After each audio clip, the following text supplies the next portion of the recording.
have the pleasure to welcome you to our first panel of the day titled, How Can We Ensure That Underrepresented Stakeholders, including the youth, civil society, and Global South, are engaged in AI policy debate? So as you all know, in recent years, we have seen the emergence of AI policy discussions, and such discussions are necessary if we are to ensure that AI technologies are developed and used in a responsible, human-centric, and trustworthy way. Unfortunately, we can also notice a disparity in terms of a representation of the participating actors. So in fact, like many digital governance discussions, AI policy debate is oftentimes dominated by developed countries and powerful tech companies. However, considering the fact that AI has the potential to change the way we work and the way we live, it is important to ensure that these discussions are as open and inclusive of underrepresented stakeholder groups. In order to answer the question, how can we ensure that these underrepresented groups are engaged, we have an excellent panel lined up. With us here today, we have Mr. Prateek Sibal, who is a program specialist at Digital Innovation and Transformation within the Communication and Information sector at UNESCO. We also have Mr. Manuel Kugler, who is a project manager at Swiss Academy of Engineering Sciences. We're joined by Mr. Dunsin Fatuase from Nigeria, who is a Youth Internet Governance Forum ambassador, and Dr. Leila Delarive, who is the chairwoman at Empowerment Foundation. And we are also joined by Dr. Max Blumberg, who is a people analytics consultant and owner at Blumberg Partnership.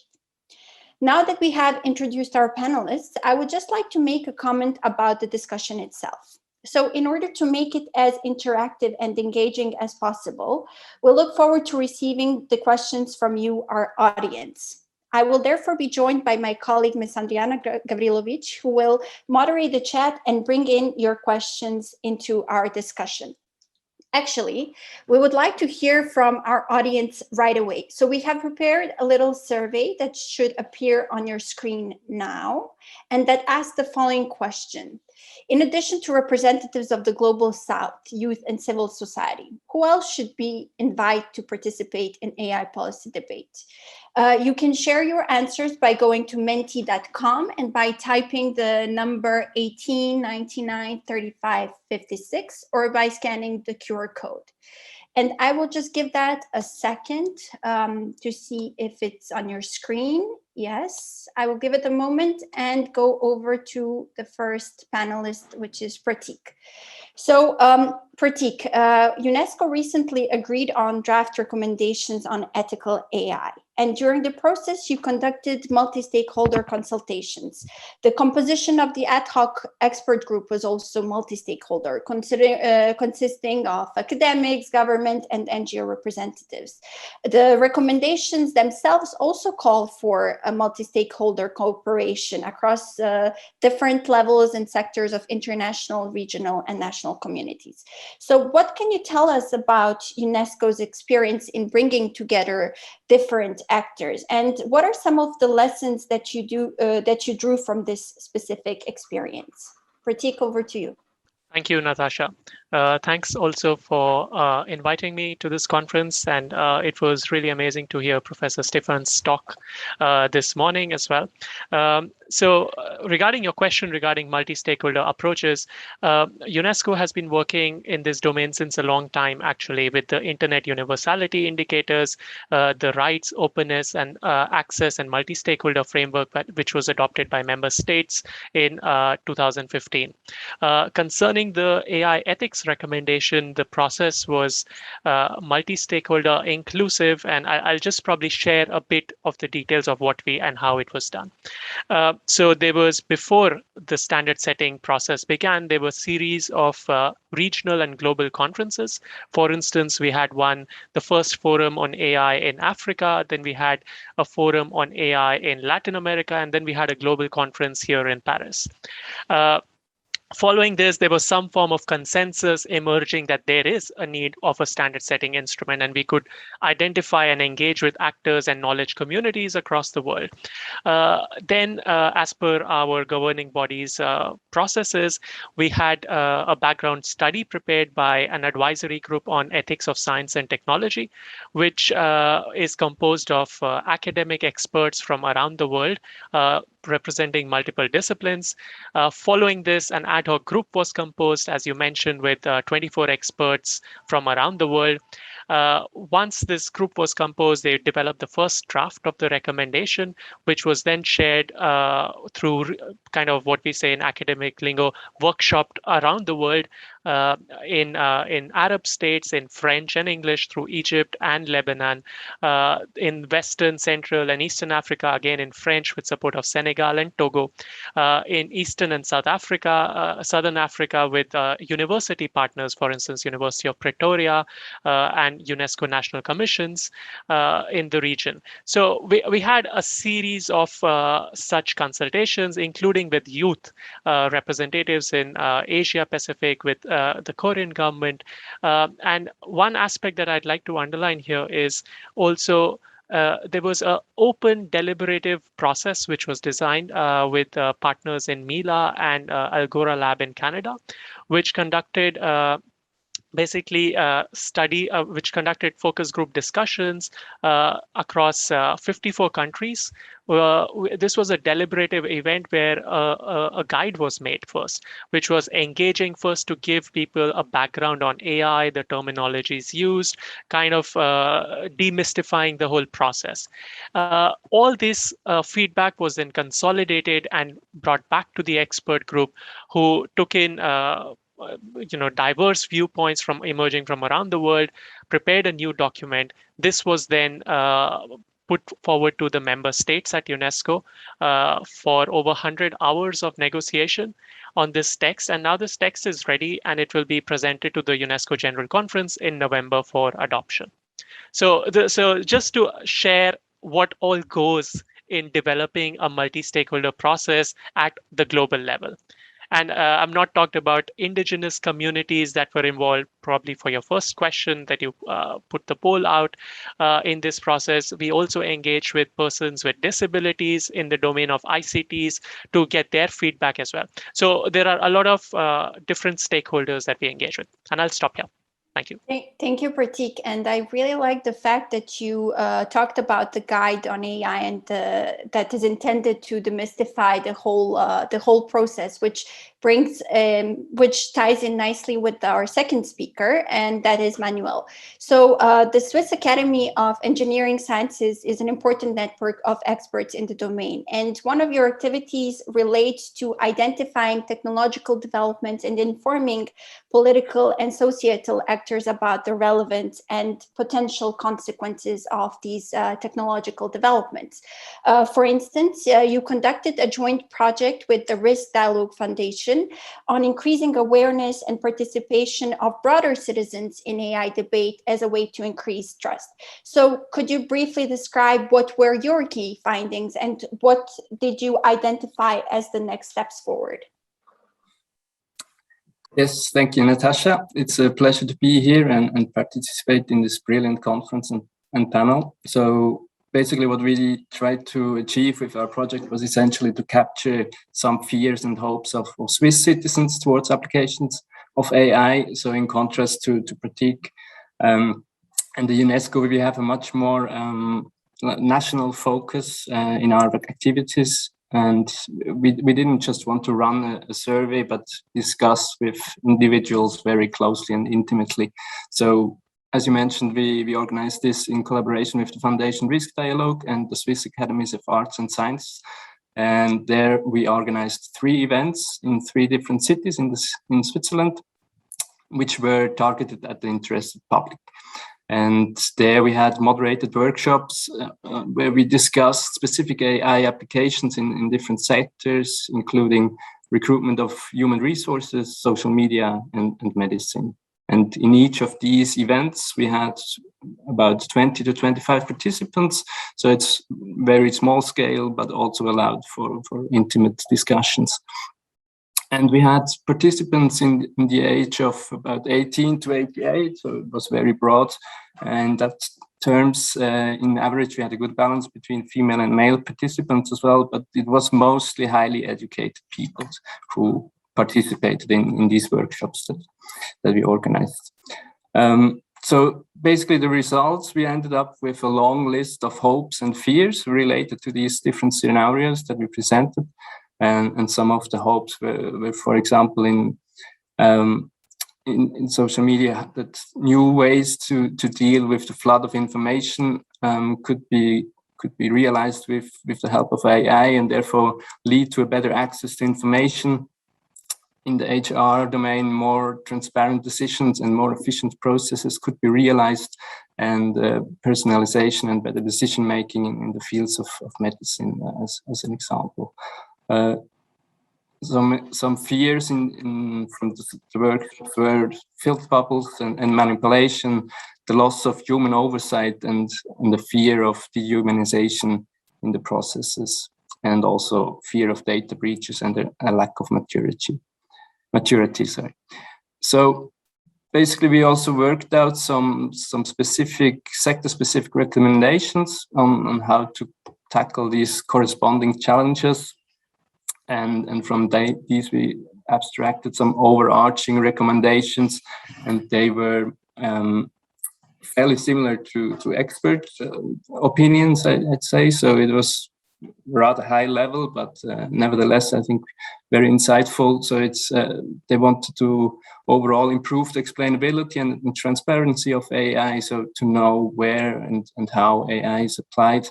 They wanted to foster the knowledge and expertise all around AI, not only for experts, but also in the broader public. And companies should assume responsibility in teaching AI as well, or making sources available to understand the AI more deeply in their applications. And third, it would be to improve the man-machine collaboration and keep the human in the loop. So our learnings from the project and next steps were basically the discussions were very interesting, but we also learned that it was difficult to approach the more general public. As I said, it was mainly the highly interested and more educated people who engaged in these workshops. And it's also challenging to deal with, or it's interesting, but also challenges to deal with the feedback, especially if we're trying to make AI and drive the adoption of AI, then it's difficult to deal with feedback like a moratorium of digitization, for example. And it's also a bit, we're still on the looking for ways or the exact domains where it makes sense to involve the broader public. We don't only want to inform, but also get inputs. So for next steps, we're basically thinking about also involving more the youth, and we have different vessels there already in place. And also we want to dig deeper in other aspects, and we will explore new settings to also scale the outreach and involve the civil society more efficiently and more effectively. Thank you, Manuel, for your detailed overview of the findings, and for sharing some of the positive aspects as well as the fears that the participants identified. And that actually reminds us why it is important to have an inclusive approach to AI. And then you raised a good point that it was difficult to reach out to the general public. So I would now like to invite my colleague to share the screen with the results from our Menti poll to see how our audience voted in terms of who we should involve more in the discussion. Business corporates who monetize AI, startups and SMEs. This is something that we will discuss. Women, yes, that's definitely an important point, given that there are some 12% of women involved in AI. Female coders, non-white individuals, students, industrial and regulatory authorities. I don't see indigenous persons. If you could perhaps scroll Scandinavian Society, Media and Educational Institutes. Okay, thank you to our audience for these comments. They're very insightful indeed. But I would now like to go over to the third speaker, and our two previous speakers already mentioned the involvement of youth and the needs for their participation in AI policy discussions. So Dunsin, when we think of AI and youth, we often tend to think of digital literacy and the future of work, but the impact on AI on youth or the digital natives is much broader. And we should therefore look at how the development of AI technologies will affect youth's rights, their well-being, and the ability to even influence societal dynamics. What do you think prevents the youth from taking part in discussions, and what could be done to ensure their greater involvement? We've heard some examples on how to involve them, but what do you think should be done? Thank you, Natasha. Thank you so much. I think I really align with all the fact that it's very, very important in the AI policy framework development across the world in different areas where we have them. One of the things to consider as well is that, to be honest, I think that the people who would have the greatest impact, talking about digital adoptions across different places are the youth. Judging the number of percentages we have increasing in areas like Africa, Asia, these numbers will keep increasing. And so it's very important that those who will later take part in the usage, in the development of this, need to be contributive in the development of the policies that makes this framework totally inclusive, like you said. But there are questions like who dictates the future of the AI industry? Who makes current contributions? Who benefit from these contributions? These questions are very important to look at. And then if you look at it very well, when you talk about the youth, we're not referring to people within the age of 18 upwards alone. To be honest, they are younger people, children, from ages of 3, 4, 5, 6, who, whether they know it or not, they are constantly being exposed to these things. And so there has to be a guidance and control around how this will affect them, impact their development and growth, and how this just helps them to move forward from what they are currently doing and all of that. So it's to ask the questions and to speak on broader terms. There are 3 major things that I've come to discover that are the limitations here for youth contributions. The very first one to look at is that we must agree and understand that there are current limitations in policy frameworks generally. AI itself, it's a different layer on digital literacy and digital, conversations, right? We can't talk about AI if we don't talk about digital adoptions, right? So if there are policies currently existing in different countries, in different segments, continents, and all of that, that currently limit youth contribution in that scope, we need to find those places, tackle those limitations, and ensure that they allow the inclusion of youth in contributing to how they are being used. The second thing to look at as well is the, approach and resources to even be aware about AI itself. Now, what you don't know about, you can't influence. That's the truth. What you don't currently know that exists or you don't have access to, you can't control. So we need to talk about problems that affect access to tools, resources, that would allow you to even know how this works, the truth, So when you talk about digital, and all of that, the control around policies around digital came to be because we realized that the youth were directly being influenced. Now we've agreed that youth are being affected by artificial intelligence-related conversations. So this is the best time to begin to create resources, access, and support for you to begin to join these contributions, join the conversations, and begin to make meaningful impacts in it. One of the things you must also look at as well is that right now, youths are more focused on the development of technologies, emerging technologies, and all of that. You can argue with this, for as long as you want to look at it, but look at the universities, look at different areas, the individual organizations we have in Asia, in Africa, and different places like that. Many of them are currently focused on teaching youth on how to be contributors, developers, around these technologies. So that seems to be a distraction. We can't call it distraction because it's a very, very important contributions.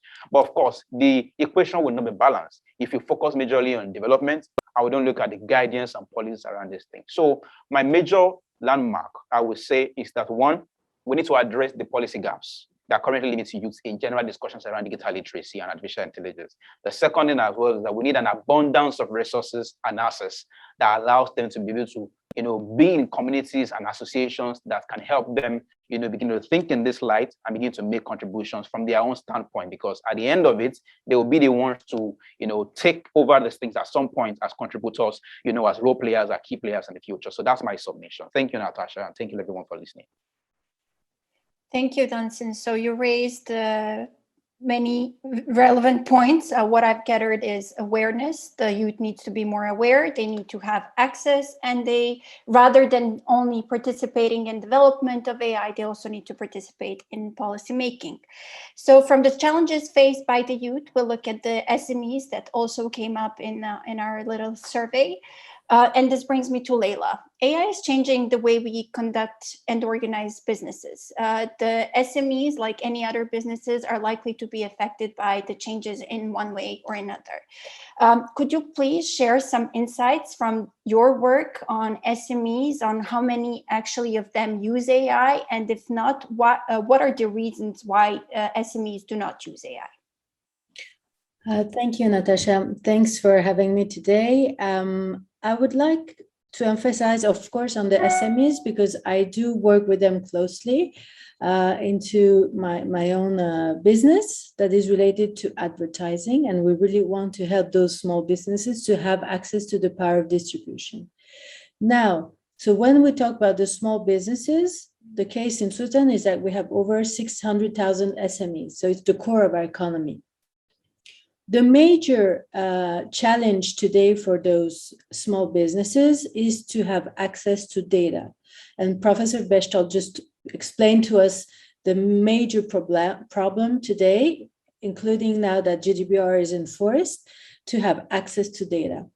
They do have data because they treat, in their daily business, their different data, but they they're not aware of the potential that those data represent. If you want to create and if you want to develop AI solutions, you need to have the data available.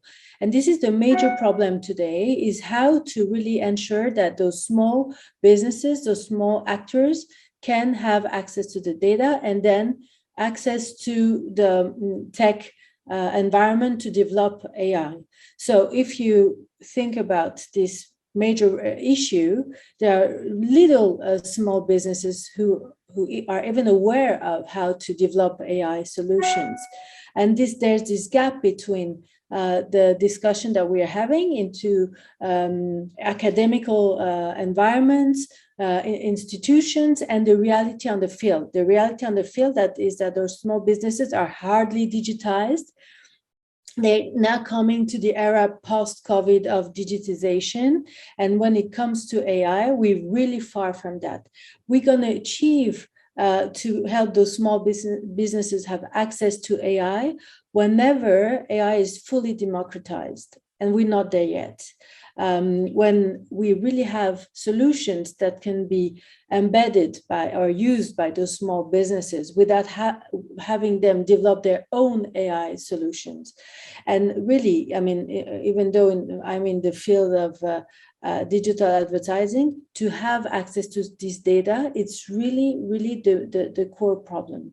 So how can we ensure with maybe open data sources, with really helping those small businesses to be aware? I think that's the question. We talked about youth being aware of AI policies.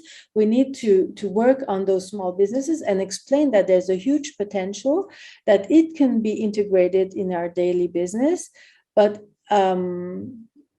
it's always the access of a simple and easy to implement solution. And I think that's the major problem today with those small businesses, at least in Switzerland. And I'm sure that the problem is the same all over the world, is this access to those data sources. Thank you, Leila, and thank you for bringing in data. This is something that we haven't had the chance to hear so far. And you mentioned a very good point that the SMEs, they do not have their own AI solutions and rely in most cases on others. I actually like also the fact that you brought in the reality on the field aspect, and this is something that we can hear from our next speaker, Max. So staying in the domain of economic activity and social change. The future of work is another common topic when we discuss automation and artificial intelligence. Oftentimes we see it discussed from the perspective of productivity or in terms of upskilling and reskilling of the workforce. However, more attention should be paid to the dynamics in the employer-employee relationship. So could you tell us about the tension between the benefits of AI for employers versus the need for employees to use AI for self-actualization? Many thanks, Natasa, and lovely to be here and really impressed by the quality and incredible wisdom that I've been hearing. I hope I can contribute to that. So I think that there are a number of factors that speak to why we need to emphasize benefits to employees and not just to companies. I think one of the key differences between a company or a business as an entity, as an employer, is that because companies are very large and have access to far more legal and resources than individuals do, they generally win in the tension that lies between what employees want for themselves and for what the company wants. What I mean, for example, is that employers are driven towards maximizing productivity from their employees. Whereas employees, and I say this as a psychologist who works in AI, employees, that's us, we're more interested in self-actualizing and achieving our maximum potential that we can. None of us wants to, go to be at the end and say, gosh, I didn't really achieve my potential in life. And there's a natural tension between productivity on the one hand and self-actualization on the other hand. It's quite possible to keep employees very, very productive, but to keep them away from their actualization. And it's not in the interests of companies or their shareholders to ensure that employees help to reach their maximum self-actualization. But this is changing to some extent because Gen Y and Gen Z, who I appreciate hate being labeled as Gen Y and Gen Z, but they do have a characteristic behavior, is that they seem to put up with much less nonsense from companies than baby boomers and Gen X, the previous generations, did.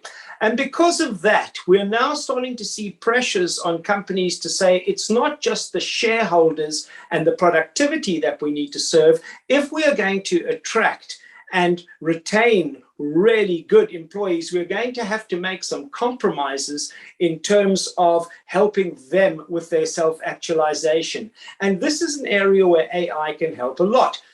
It does mean that if you are giving something to employees, presumably you have to take resources from elsewhere, but AI can be very good. In particular, there's a technique called optimization programming, where you can start using this to say, what is the best balance of resources so that we can optimize productivity on the one hand and self-actualization of the employees. And my concern from a regulation perspective is that although Gen Y and Gen Z are pushing harder for this, it would really be helpful if governments help to recognize that companies need to be investing more in their employees without being too draconian about it, but to get involved from a regulation perspective to say we must develop people so that we have a well-developed society and the companies in that society. Thank you, Max, and thank you for explaining how AI can help retain employees and assist in terms of self-actualization.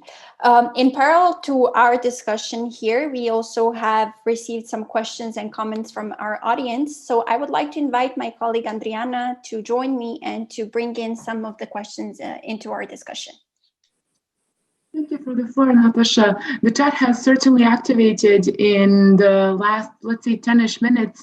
And we have some comments and we have some questions from Hillary regarding involvement of youth. We need to ensure that their voice is actually not only heard, but that their voice counts, meaning that things change, that they have influence. And there were quite a few comments in the chat agreeing with this one.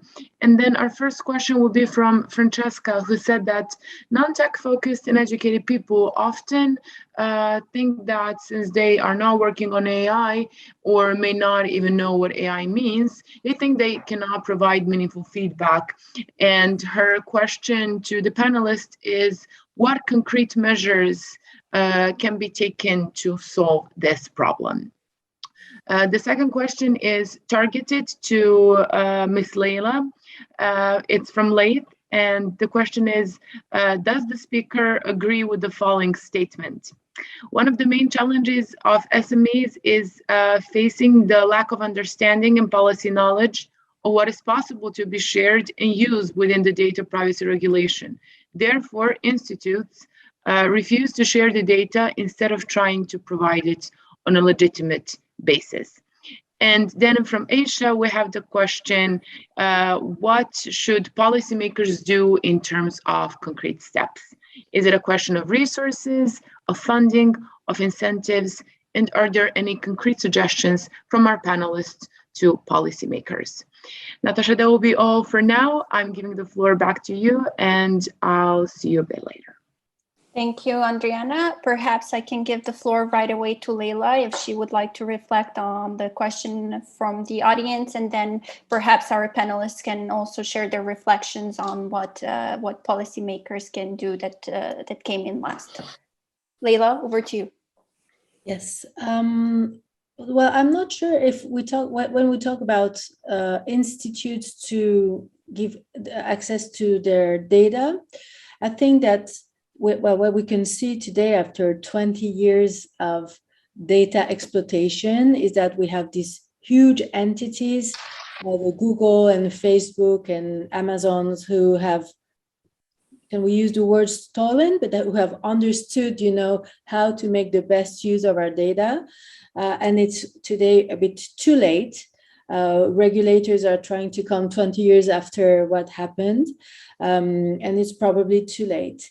So to me, I think what is super important today is that whatever the tech that is developed by startups, by institutions, by academics, should be really developed in the sense that we want to give access to those small entities to artificial intelligence. They will not develop them themselves. It's an illusion to think that those are small businesses will develop AI solutions by themselves, because it really takes data scientists, knowledge, super skilled developers to implement and to create those data solutions. So I think that today, what we could encourage is really to, when we have innovation that is really directed to those small actors. And it's all these apps or different tech that we use in our daily lives, but they need to be developed to be inclusive. So whether today the regulator can play a role, it's really to making sure that those technology developments are the most inclusive possible, and that we are going to go into this phase of democratization of technology. We are in the deceptive phase. We need to push and to make everything possible to go into the democratization. So if I'm a small business, any app that I can use should already provide me with the most advanced AI technologies. And today, again, we have the Facebook, the Googles, who are already so ahead into the race for AI that I don't know what's going to happen. We hope that it's not going to be the same scenario that we've been experiencing those past 20 years.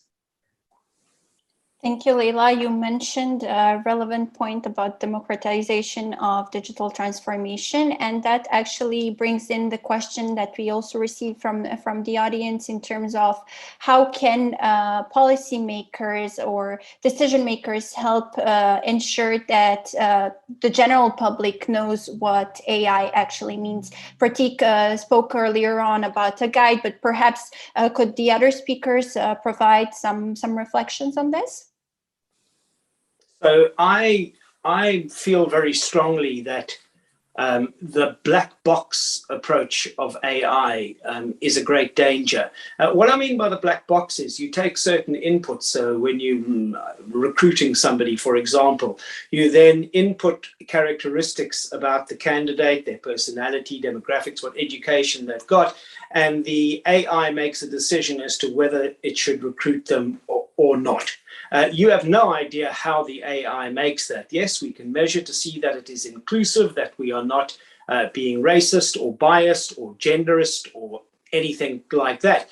However, most companies are required to, if you want to trademark something, you have to put in a trademark or a patent to show that this is your design. Currently, the very nature of certain types of AI, like something called deep learning or neural networks, means that it is not possible to even for the creator to understand how the black box is making the decision. This was not true of older statistical methods that used to be used, like what we call regression, where it is very clear how the decision is made. With deep learning AI, we do not know this. So I think there's two steps that regulators need to do. I think we need to fund research which allows us to understand how AI black boxes work. And there is already research where you can take an AI and turn it into an understandable diagram. And secondly, to insist that where companies are making socially big changes, decisions like on recruitment of groups, etc., that these models are lodged with a central authority in the same way that when you invent something, you have to lodge your patent with the relevant authority to ensure that other people don't copy it, etc. So that's a very concrete step that we could look forward to regulators doing. Thank you, Max, for your input. I see that Manuel and Dunsin have their hands up. So Manuel, perhaps you can go first. Thank you. I think Dunsin was first, but okay, since you called me. So I agree with Max about the point with the black boxes, of course, but I think if you want to engage with people with limited knowledge, it's important to work with concrete scenarios, to basically break it down to the effects that AI has, and then there's usually not a need to understand the AI, the underlying AI in the applications in detail. I think you can, even with limited knowledge, already have an opinion on what the effects of AI are, and then also give your opinion on that, and thereby shape the policy. Thank you. Dunsin, over to you. All right, thank you so much. So I really align with the black box approach. But most important thing I wanted to mention is that there's I mean, for everything that is complex to us in life, there's an approach to make it very simple. So we usually go from the known to the unknown, right? It's the way we've been learning things and the way we've all grown to where we are. So if you want to ensure that we close a knowledge gap amongst policymakers and contributors, and even for the youth, that's, of course, they are limited in knowledge as well. If you look at the statistics around every single contributor we have in AI-related organizations, the larger number of them, we will likely have maybe 2 professors, and you have like maybe 5 to 7 developers. I've seen this structure over and over again. In some rare cases, we have the merge of the professors being the developers themselves, but you would see the knowledge flow. There's somebody guiding from a research standpoint, and there's somebody implementing those knowledge. Now, talking about the going from the known to the unknown, what I think we should do is right now, in Africa, in Nigeria, where I work as a regional head, one of the things we do is to ensure that we help youths in schools and universities, whether they're in that field or not. We create boot camps for them over a long period of time, a year or plus sometimes, to learn data science, and then they can now graduate into understanding those complex concepts in artificial intelligence. If you take these people into policy decision makes, right, conversations, they are in a better position to make contributions that will be concrete and, I mean, that will be solid than taking people who are aliens in these conversations into policy decisions environment. They will likely not make good judgment around that. So it's important to come from that point, take people who are already in the domain to understand what and how this policy has been made, right? The second approach as well is to create content structured for policymakers majorly, that can crush that number of time, and break down complex things for them. Now, you've talked about black box approach, taking scenarios and breaking down for them. But how will it be if there's actually a body of content, an MOOC, or maybe like a physical conference that will be done majorly for policymakers to help them understand the complexities of these things and how all the elements in artificial intelligence ties down together into the solutions that have been developed and how they affect human life? I think this two approach would help us build a better guidance on making these things go forward. Thank you so much. And I hope, that's really helps in taking this conversation forward. Thanks. Thank you, Dunsin. So research to understand how black boxes work, education and digital literacy. Prateek, you have your hand up, and then Leila. Thank you. So I think it's really interesting, the conversation, and also reflecting some of the discussion in the chat from Hillary, Francesca, and some others. I see that the discussion on educating and informing people and the public can become a bit condescending. And I think we should definitely be a bit more humble in how the debate is framed generally. The idea of breaking down complexity and is in itself putting it to the people that, oh, this is not something that you can understand, but we will try to explain it to you. I think this is actually hurts the democratic project that we have. And we see with the rise of populism and all these things, which is kind of plaguing our societies worldwide, that there is a distance between experts and the people, and the language that the experts are using is probably not the one that resonates best. So here I would say framing a human rights lens could be interesting, as I think one of the persons in the chat pointed out. We need to talk about issues and context. That's where people are most, for instance, if we talk about facial recognition in the public domain, everyone understands more or less, oh, I don't want my information to be taken and processed and be used against me or be under a surveillance state. We don't necessarily need to know how a facial recognition algorithm works, and people who are interested can definitely go into that, and we have the resources. But a human rights lens to contextualize how AI is used is probably a good conversation starter. And there will be definitely a lot of use cases emerging from across the world on how people have different ideas and solutions. I mean, there is so much knowledge out there that we sitting in probably sometimes in our ivory towers don't even recognize. So I think we really need to engage with people in a way which is one, not condescending, and in a way which is focused on human rights. So I'll stop here. Thank you. Thank you, Prateek. The point about talking about issues in context and preferably human rights is extremely relevant. And yes, it is important to bridge this gap between the experts and the wider public. Leila, over to you. Yes, I see that there are many reactions into the chat box around making AI accessible or understandable by the general public. And I think that, of course, if you come with a word that is completely strange and, something we're not used, that is called artificial intelligence, the first human reaction is stay away from me. I don't want to hear about it. And it's true that we cannot talk about technology per se, but we need to really enhance this critical thinking. How can artificial intelligence impact my life? And at the Empowerment Foundation that I'm leading, we have one great program that has a strong impact, that we have set up the trial of technology. And we go into schools and we take kids from 10 to 15, and we make them plead on a fictional case around artificial intelligence. So they are the one who are pleading for, they are the one who are pleading against.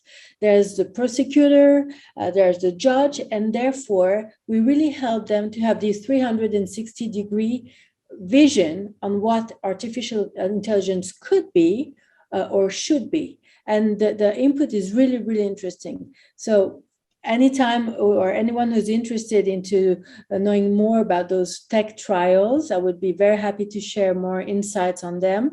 But I think that we have to make it fun. We have to make it, something where we can play with, and not just go and try people to really use technology or, become tech experts. It's just more, do I want to use artificial intelligence, or if I use it, how will I use it? And I think that these are the main questions that we have to talk with the youth today. Thank you, Leila. And thank you for actually speaking about the junior tech trials. It was something that I wanted to ask you, but thank you for bringing it into the discussion now, and for bringing in the question, how can AI impact my life? And I would like to hear now from Max, who can perhaps give us a very also practical overview. You spoke earlier on about how can AI be used for hiring, firing, and monitoring. So Max, could you tell us if there is awareness amongst the HR user community of the trade-offs?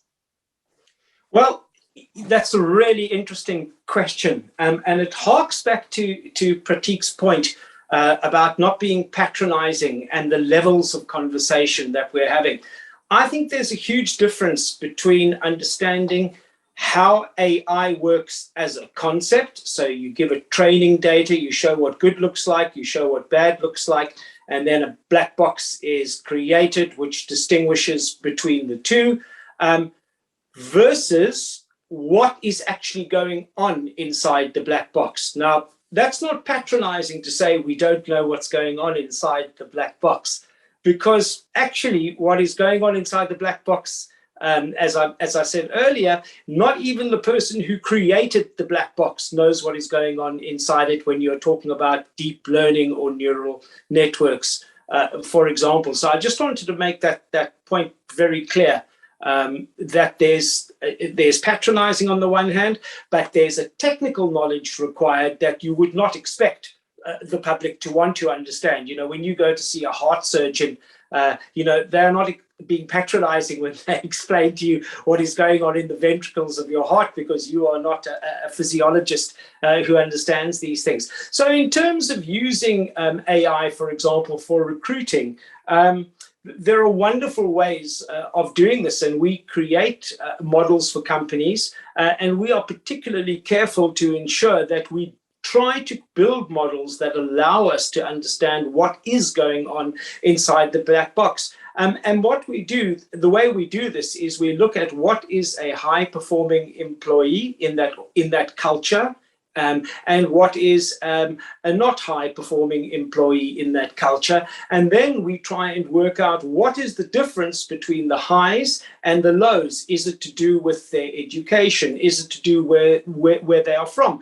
Is it to do with particular competency sets, communication, personality traits, etc., etc.? And we use that information to train the AI, and then the AI will, when a new candidate comes along, it will then make a decision to say this person looks more like somebody who is the high performer versus this person looks like somebody who's a low performer. However, even that sort of methodology in AI has got problems, because when we are looking at high performers and low performers, and this happened to us in Germany and France a couple of years ago, what happens when the majority of the workforce is, for example, white males?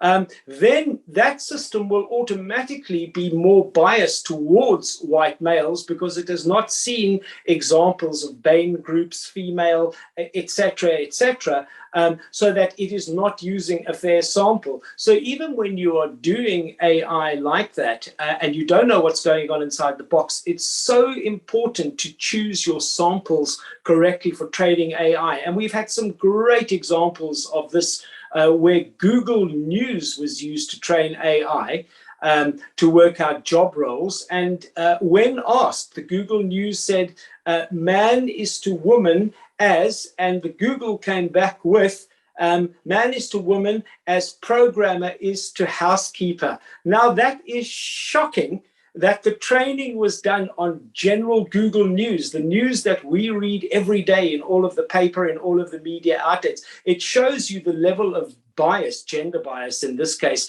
that is there that may not be noticed in the media. So there are some very specific things that can be done in terms of recruitment and employment, as you ask, is to start removing bias. And there are, I'm pleased to say, there are systematic projects going on to remove bias so that we can start making better decisions and practical decisions for people.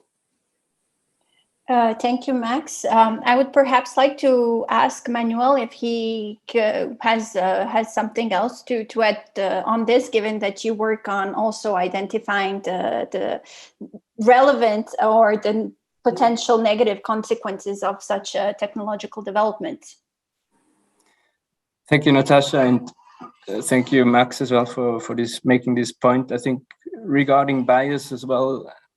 Yeah, I mean, in the end, the problem lies in the data. So, as also Leila said, that is one of the big problems also for SMEs, and there I think is maybe also something that where the public can help and be more engaged by getting more control over their data and trying to donate it for a higher goods to also help making these models and the applications having less bias. I think there is a lot of work to be done, and that's something that big corporates have definitely more resources and where we, I think, can contribute also with some projects and engaging with the people, enabling them to get more control over their data. And thereby also help shaping the training and the creation of more fair AI applications. Thank you, Manuel. Leila, you had your hand up. Do you wish to take the floor? It was my mistake. I forgot to cancel the raise a hand button. Sorry. Okay. Well, then over to Prateek for a second question. So earlier on, you spoke about the UNESCO draft recommendations on ethical AI, but UNESCO, as you mentioned, has many other projects and activities on AI. One such initiative is the AI Needs Assessment Survey in Africa. So could you tell us more about the survey, what it covered, and what were some of the findings of this survey? For sure. Thanks, Natasha. I think, so what we were noticing, as was also reflected, I think, before in Aisha's remark and your introduction as well, about the lack of knowledge and information of what are the capacity building needs and policy priorities in developing countries. Now, Africa is a global priority for UNESCO. So in 2021, we launched a survey of member states. So this was a government survey asking what are their policy priorities and capacity building needs, simply put. And 32 governments responded to the survey. Some of them were ministries of ICT, some of them were ministries of education or higher education, some were UNESCO National Commission, some were university representatives delegated by the National Commission, and so on. And some common trends emerged. For instance, data protection and privacy is something on the radar of governments as something that they would like to do. This has also been active within the African Union community. There is a draft law and work going on in that. Then issue of bias and discrimination, as Max pointed out, is super important as well. Gender was an important and urgent concern recognized by some member states. But also, I think, one issue that cuts across and was the most prevalent across all the 32 countries that we surveyed was about AI and how people can train themselves and how can they add and contribute to the economy. So that was a big major concern, evidently. There were some common areas, but there were also some very different areas which we would not have really understood and bring spotlight in the global discussions had we not done this survey and gone and asked the countries as to what are their priorities. For instance, in Botswana, there is a focus on mining and energy. So they want to understand how AI can be used or develop projects to achieve that. In Cabo Verde, there is similarly a focus on energy and also on fisheries, and given the geographical scope. Similarly, we have, for instance, in Somalia, the priorities for risk and disaster management. UNESCO already works in the area of disaster risk reduction and is already using, for instance, automatic chats, bots to communicate with people in different languages. We have a project in Africa where we are supporting development of data sets in low resource languages so that people who use these languages have access to information and can be part of the digital economy. So there are a number of these projects. I will stop here. There's some other examples, and I'll share the link in the chat for the summary of the report with respect to that. But I'll just briefly mention a couple of other initiatives in the pipeline. One issue that is also a global priority is gender equality for us. So we are working with the OECD, Inter-American Development Bank, and the Oxford Internet Institute to identify what are the challenges and barriers for women in the workforce, in the AI workforce. As you mentioned, only 12% are part of it. What are the barriers? And then we will further develop initiatives to address these challenges. Another issue which concerns policymakers is judicial actors. We have an initiative where we are called AI and the Rule of Law, where we are going to train judges, lawyers, and prosecutors on how AI is impacting judicial systems. We've know the famous example of Compass in the US, of bias and discrimination against racial minorities. And also, what are the other legal implications with respect to freedom of expression, access to information, and so on. So there are a host of other activities related to capacity building that we are working on across the world. Thank you. Thank you, Prateek, and thank you for giving us a broader perspective on UNESCO's work in terms of AI. The point that you highlighted on the commonalities between, with regard to the survey that you conducted in Africa, but also the divergences resonates very well. And thank you for bringing that up. The need, given the fact that the needs of different countries are clearly different. You mentioned the energy and mining sector for some, fisheries for others, for instance. And this actually brings me to Dunsin, who can perhaps tell us a bit more about the challenges faced by youth in terms of AI policy discussions from an African perspective, and how can African policymakers help youth become more aware and engaged? All right, thank you so much. I was just about to write on what Patrick said, which is a very fantastic development, I would say.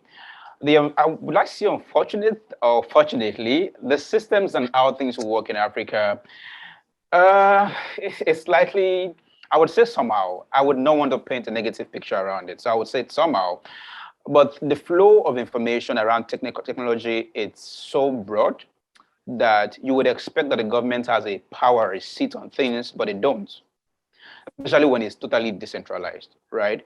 So if you go through the government or bodies that you consider to be agencies that supervise things like this, honestly speaking, I wouldn't say they have the best of talents. The top talents they would have who are really in touch with the markets are private players, right? So if you really want to penetrate the market and get contributions and do things, you might get a lot of more very detailed response from private market players than governments, right? Because their scopes and targets are very different. It's just the way it is. I work with the government here. I see how things are done, whether in West Africa, East Africa and all of that. So I see how the collaborations work. And even we, private players, still try to find a way around working with the government. And it's not as easy as we think it is. Sometimes it comes easy, sometimes it doesn't. So talking about the problem, the very first challenge I realized happening as well is that there's a lot of dichotomy. There's a big gap all right, the people making the policy decisions are not even in the market as real players. Those who get affected by those policies are not the policymakers, right? So that's why you find startups in Nigeria willingly ready to go and register their company in a different country, because they are more in tune with the policies they allow them to play in, I mean, very, very, very open markets than in Nigeria or some other countries. I'm using Nigeria as an example here, right? But they are also, these things are related across Africa. So that is the major problem as for. The second approach as well is that if you know what they call the Maslow's hierarchy of need, the Maslow's hierarchy of need talks about the fact that you can't think about certain things until certain basic needs are settled. It's just the way things are. So you find people who are advanced in age, who still bothers about survival and a couple of other basic things like that. So they can't think, they have the capacity, but they don't have the freedom to think at a certain level that affect conversations we are having here, because they still need to deal with survival. It really you need to go deep to ensure that some personal things are solved before you can get to that point. So many of them will still want to struggle around using their digital skill sets in ensuring that they have daily meals on their tables and for their families before they can even get to a point of going to contributing to policies that, of course, is really important. Right? So that's one, it's not the only, but it's one of the things I've seen that is very, very important here. The second thing as well is the knowledge gap. So when I say knowledge gap, I'm talking about the educational structure, right? In Africa. The educational structure, you need to really take learning into your own hands. Of course, as it is in different organizations and different environments, but particularly in Africa, right? You need to ensure that you've covered some basic things, and in those basic things, conversations around AI policies, they are not even not a priority, right? There's a generalization that goes on. So if you really want to do things and get to that point, there must be personal exposure that that gets you to that point. So the problem still exists, and it's a very, very general problem, that the dominating knowledge across the body of education does not focus on these things we're talking about, right? And so private sectors need to be incentivized some way to help them increase their reach and broad. Like for Copen Works, where I work with, one of the things we do is that, of course, we rely on international organizations to empower us to get into those regions. But with personal things and effort being done, I myself and other people who are interested in this topic take personal approach into going into remote areas and ensuring that these knowledge gaps are some way closed. Of course, it can't be done 100%. We will do our part and expect that somebody else will take the work from there. But these are the things, and these are the picture and the nature that really gives you the answers to the question you've asked. And I hope I've answered that very well. Thank you so much. Thank you, Dunsin. You raised the point on personal exposure and more focus on AI.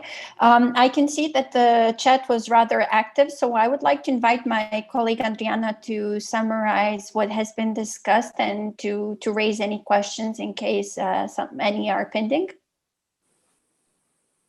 Thank you, Natasha. No questions at this time, but a few comments that certainly deserve the spotlight.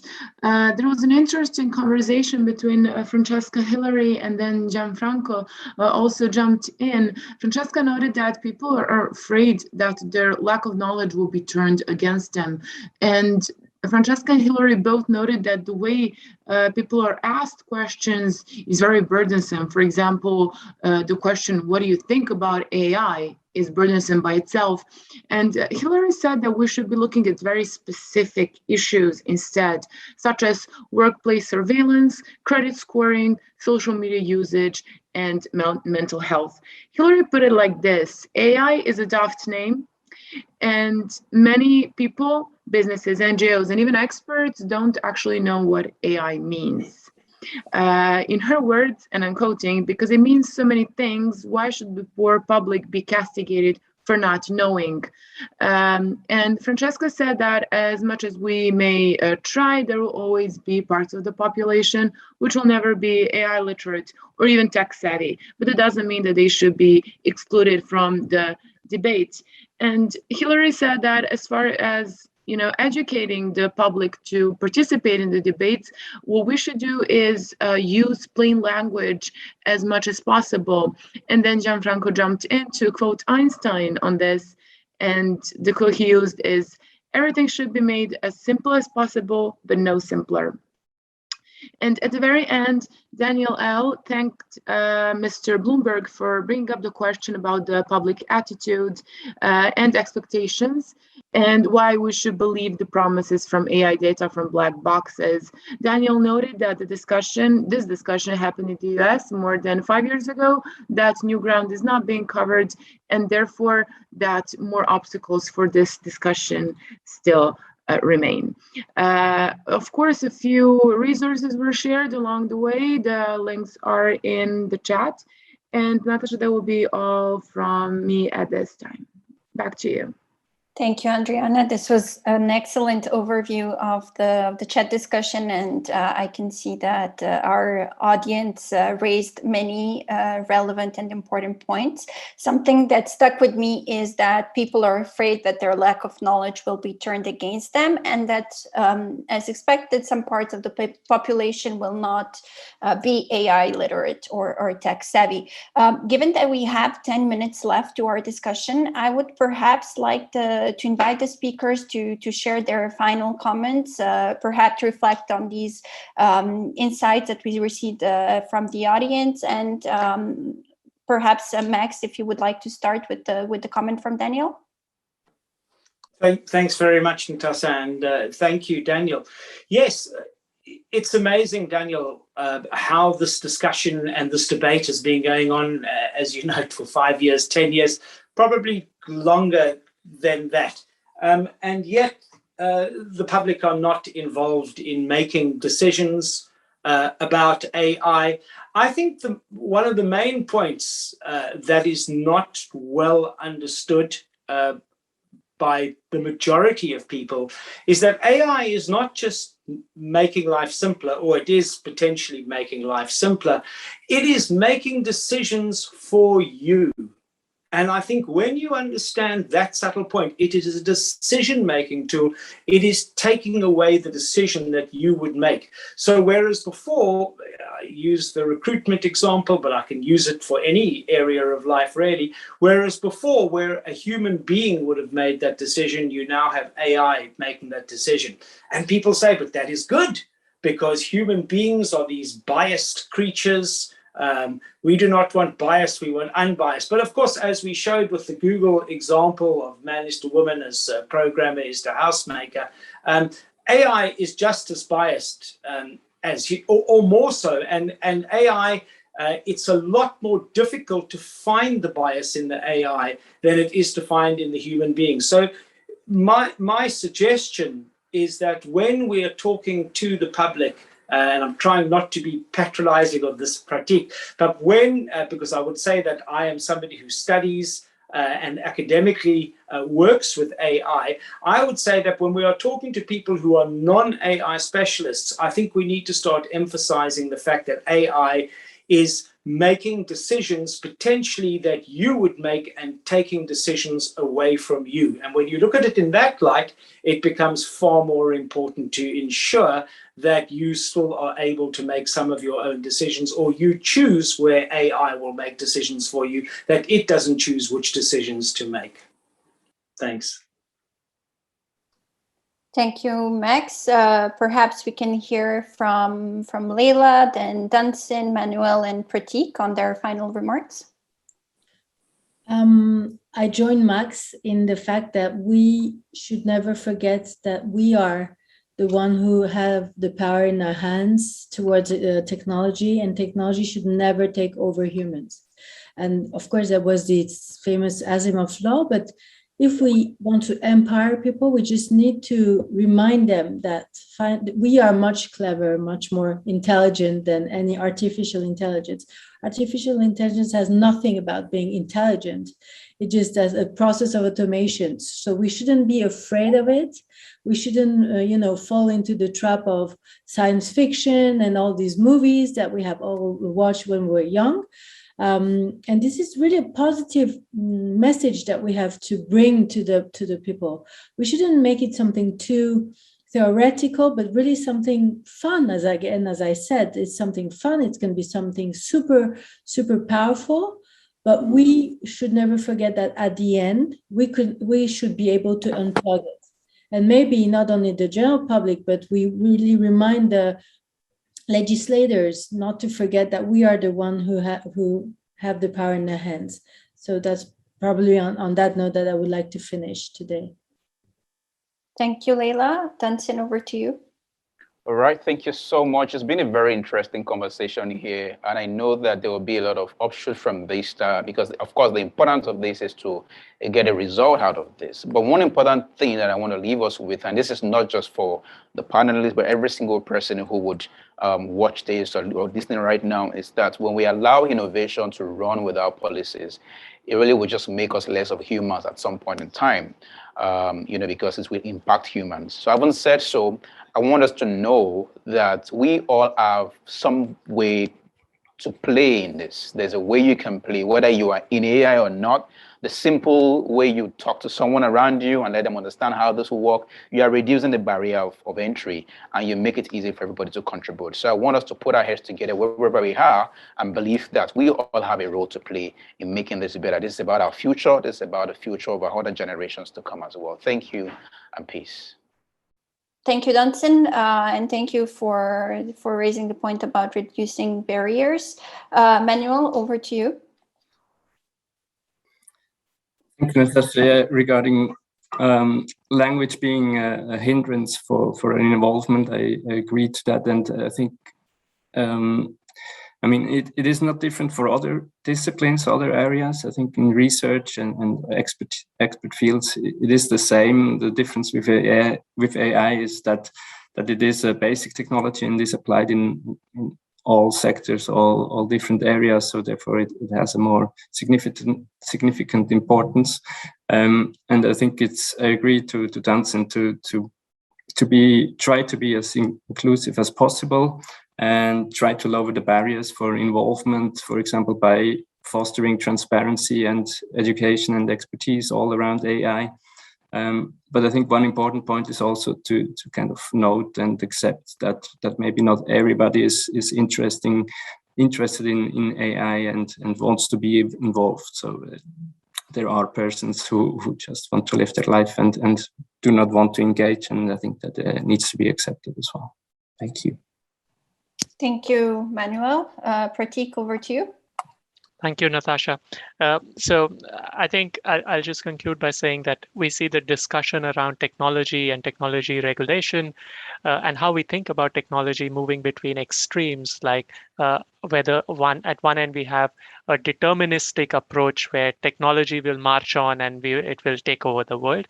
At the other end, we have an instrumentalist approach where we say technology is just a tool for us to use whichever way we want.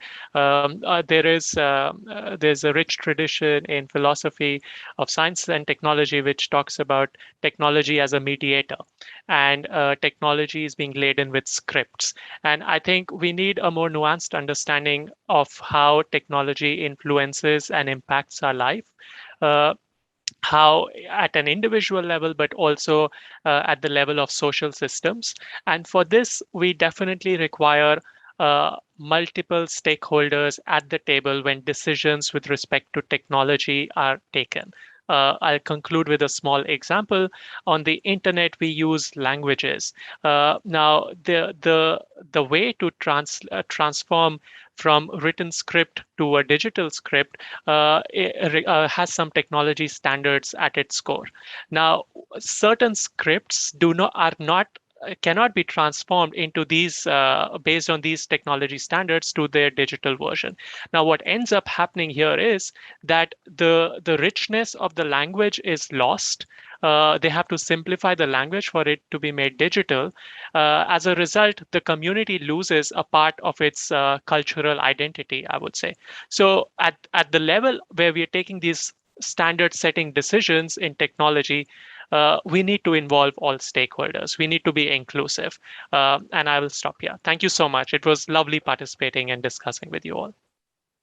Thank you, Prateek, for your final remarks. I would like to summarize perhaps the three main points or four that stuck with me. The first one is inclusive discussions. The second one is democratization of technologies, in this case, artificial intelligence, which can then lead to more understanding of AI, what it means, what it can do, and how it can operate, and to respect the fact that some people may not be interested in AI and that they therefore will not necessarily be aware of how it works, but nonetheless concerns them. We have reached the end of our discussion. I would like to thank everyone for participating. It was a great pleasure for me to join you today.